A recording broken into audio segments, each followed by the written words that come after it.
Le 28 janvier 1946, le Blue Nose, qui avait été vendu pour transporter des marchandises dans les Caraïbes, heurte un récif au large d'Haïti.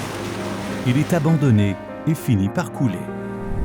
Les dernières possibilités de préserver cet emblème national unificateur coulent avec lui.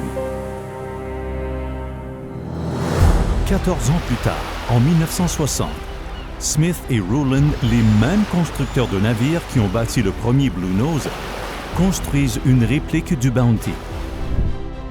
Comme le film Capitaine Courageux, qui a ravivé la romance de l'âge d'or de la voile et entraîné la résurgence de la course internationale de la Fisherman's Cup en 1938, ironiquement, les révoltés du Bounty a eu un effet similaire. Les habitants de Lunenburg pensent qu'une réplique du Blue Nose serait une grande attraction touristique. La brasserie Holland de Halifax, à la recherche d'une mascotte pour sa marque de bière Schooner, met la main dans sa poche. Smith et Rowland le construisent en suivant les plans initiaux de William J. Rouet. Le 24 juillet 1963, le Blue Nose 2 est lancé. Et ce n'est nul autre que le capitaine Angus J. Walters, le premier capitaine du Blue Nose qui participe à son voyage inaugural.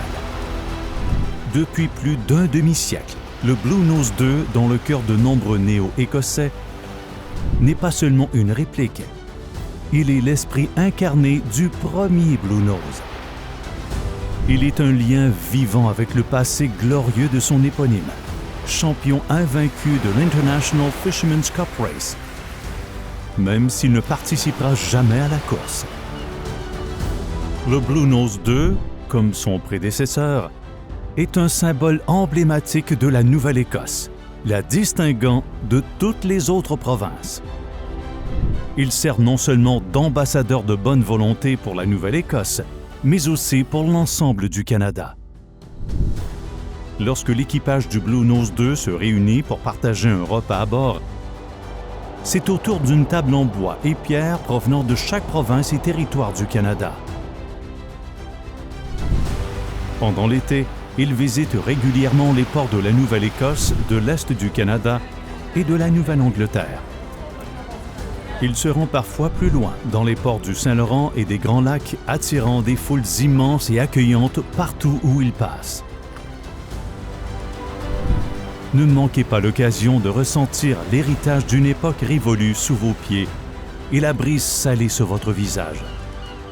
Montez à bord du Blue Nose 2 pour une croisière dans son port d'attache de Lunenburg ou dans l'un des nombreux ports qu'il visite. Si vous ne pouvez pas vous y rendre, tenez fermement une pièce de 10 cents canadiens dans votre main et donnez libre cours à votre imagination.